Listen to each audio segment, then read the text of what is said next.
Today I'm going to be giving my opinions about Youjo Senki or Saga of Tanya the Evil, the movie that came out in 2019. I'm not reviewing the anime, by the way. I watched it way back in the day when it came out. I'm not going to be rewatching it or giving a half-assed review. So anyhow, let's discuss the name of the show first of all. Youjo Senki, it's called in Japanese. If you do a literal translation of that, it will be translated to Little Girl Military Chronicles. Whereas the anime name is Saga of Tanya the Evil, which already sets up a presumption that the main character is evil. Talking about evil, it's not a term that I've used personally because I don't believe that anyone is inherently evil or good. It's a very subjective topic, but that is a discussion for another day. So it seems the English translation is already biased. Moving on, I think they probably did it because they just thought it would look cool, because evil is cool, I guess. I don't know. But regardless, I will assume that you have watched the Youjo Senki's anime, so I will discuss that as we move along. The movie is a direct sequel to the first season, by the way. There is no second season, not yet anyway. There are news that it might be coming in like the late 2021, but who knows. The first thing that drew my attention is the animation. Animation has maintained its quality consistently from season 1. There's even some instances where the animation is even better than the actual show, the first season. Actually, there is some CGI in some section that I noticed, but it is so subtle and so well done that you can't even tell that it's CGI at first. I had to look at it again. I was like, was that CGI back there? And I was like, reverse it back, and then that's how I found out that yes, it was indeed CGI, but it was so well built into the hand-drawn style. Most of it's hand-drawn, by the way. Very few scenes with CGI, and it's very well done, by the way. It does an exceptional job showing the struggle between Tanya and Being X. It also shows what type of character Being X is, how the people of this world interact with the concept of God, how some events can turn people into fanatics. There is an Attack on Titan reference at the end of the movie, and I will talk about it in the spoiler sections of this. Moving on, combat, just as good as the first show. There is just more of it. I mean, the first show had a lot of it, but there is even more combat in this. It's very combat and tactics oriented. Strategies and tactics are given priorities this time around. As I said, they show a lot more of the political and military maneuvers as well as battlefield improvisation. We also take a look at Tanya's side and realize how neutral she truly is despite the show being named Tanya the Evil. A United Nations peacekeeping force is shown, so a lot of history is being repeated, just times and titles seem to be a bit different. The time seems to be a lot different considering the show is set around 1926, even though they are showing stuff. Well, technically it's supposed to be the First World War of their world, but the way it's set up, it looks like the Second World War from our world, to be honest with you, with the USSR and the German sides fighting and all that. Regardless, a lot of varying historical events make this a whole lot of fun to watch if you are into World War II history. I'm not a big fan of national anthems, by the way, because the purpose of a national anthem is to incite patriotism, but at this point, if you don't like national anthems, people call you unpatriotic.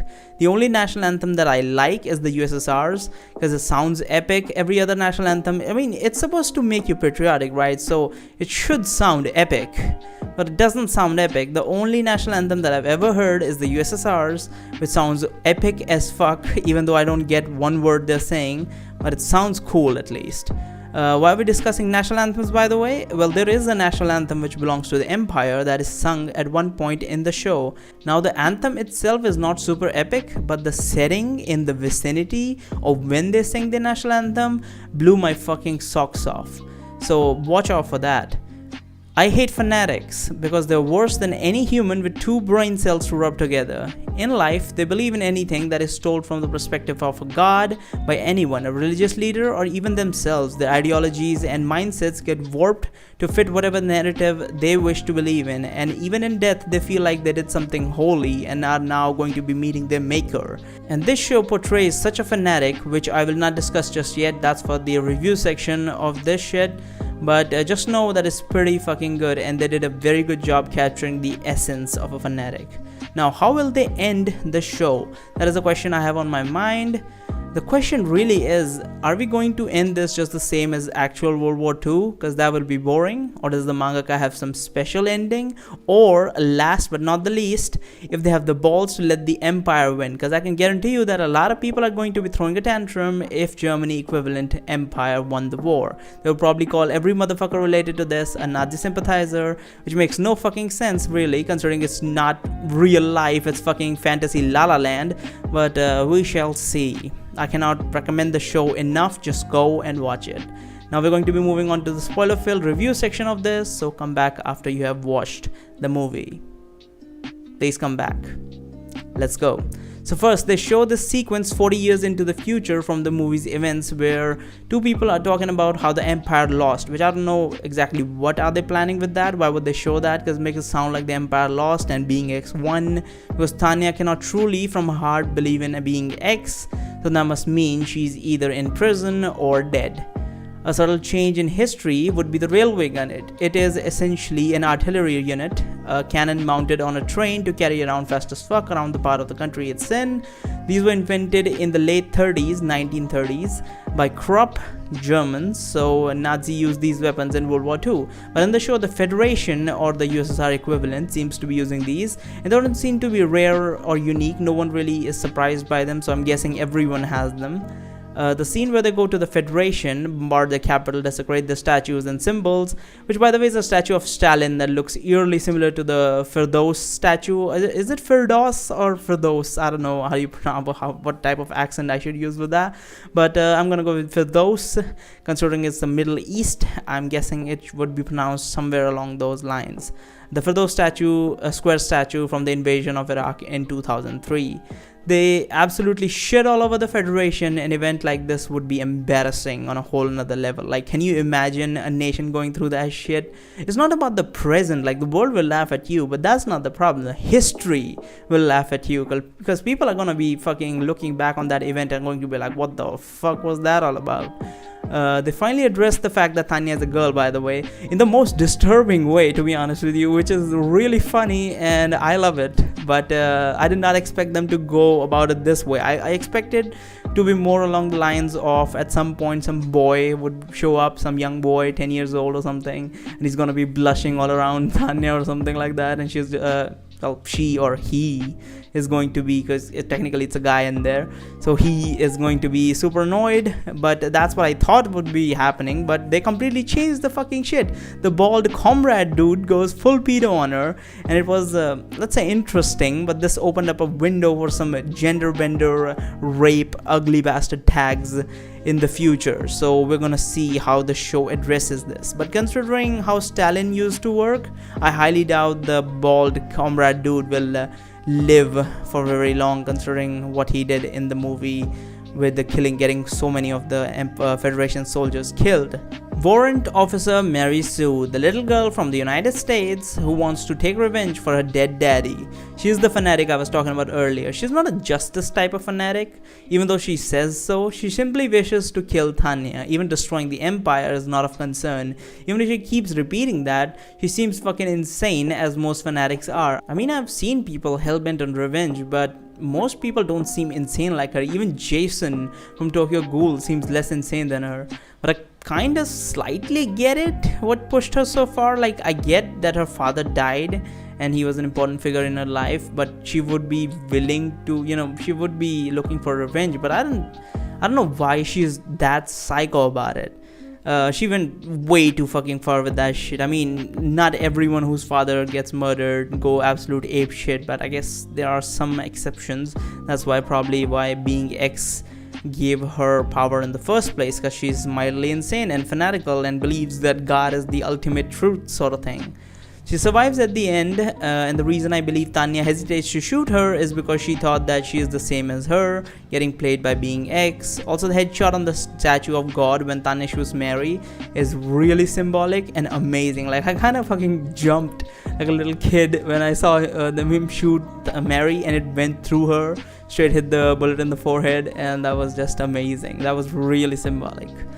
There was an Attack on Titan reference, as I said. I believe, I'm not too sure, it could just be a coincidence, but in the end, where the battle between Tanya and Mary is taking place, Tanya gets blown away and lands in a peculiar way as Levi landed when he was fighting Kenny's squad for the first time. The strategic mastermind fuckery she did in front of the generals was also fantastic. To restructure the whole organization is she got balls to be saying that to some motherfucker in a military uniform, I bet there is at least one topic regarding teaching their own mother tongue and banning local languages. This is the tactics that the British used to use on their colonies, which, as you can tell, worked, considering I usually prefer using English instead of my own goddamn mother tongue. So good on the British for that. Quote, "War is politics, another means of foreign diplomacy." I think I'll remember this line till the end of me, because it truly is something we know but we don't phrase in this manner. What I wonder is, why exactly does Tanya not use all the advanced tech knowledge from Earth utilized in that world? She uses war strategies and stuff, but she does not seem to care for scientific knowledge. Like, I understand, I don't know how a mobile phone functions or how to make an AC, but she could at least clue the crazy scientist doctor from the show, try splitting atoms or something. I mean, it would attract a lot of attention to her, but she already attracts way too much attention anyway, so I don't think there should be a whole lot of problem. She can always do this a bit more, subtly, by just, writing a secret message to the doctor or something. Also, magic is a bit weird in the show. So certain people can use magic, but they can't regulate it properly, so you need these processing stones to use magic power. I think she should do her own experimentation at this point into increasing her own magic pool, or to be able to control magic without the processing stone, or to be able to draw in the magic from the surrounding, or something along those lines, to be able to use magic without calling upon God every single time she needs magic. Considering that this time she barely survived. I mean, granted that she was tired from all the fighting, but still, she barely survived. Can you imagine what would happen when Mary Sue comes back in 5 years, when she's properly trained and shit? And that shit's going to be deadly to Tanya, because she was making one of those, what are those spells called? The high bombardment spells that she was using, that Tanya used in the first show. The first show she used an atomic bomb type move. It was kind of like that. It's optical level spell or whatever it's called. She was constantly using that. Apparently it was really mana heavy, but she was still using this constantly firing that all over the fucking place like a fucking SMG. So I don't know how Tanya would survive her, not to mention how many orphans there must be, and how many of them must be really angry with Tanya. So there could be a possibility that Being X will give power to more people, in which case Tanya is fucked if she does not learn to increase her mana pool, or to be able to control magic without the processing stone, or the need for the god chanting every single time, because that's not going to be very convenient. Honestly, don't see the show ending with Being X losing. Tanya might honestly be dead, because we have not seen Being X being hindered or damaged in any extent. Any one step that Tanya takes, Being X pushes her 10 steps back. So I don't really see how this would ever end in a quote-unquote good ending for Tanya. Though the generals or Being X did Tanya dirty at the end, they forced someone who is an expert of aerial combat and speed onto the ground with the ground units. I personally would love to see these deployment strategies, because I want to see how Tanya manages all that, considering because of her high speed squad that she has, she constantly is moving, just darting around the fucking country constantly, so they're very used to being very agile. Now she has to maintain ground troops. She can't just say dodge it, and a tank or an artillery unit is not going to dodge it. She's going to have to strategize the whole board essentially, which would be very interesting to see. Go watch it, it's a good show. Thank you so much for listening to me. There's a link in the description to my Twitter. There's also a link to my Patreon. Go check my shit out over there. I play hentai let's plays there, and bye bye.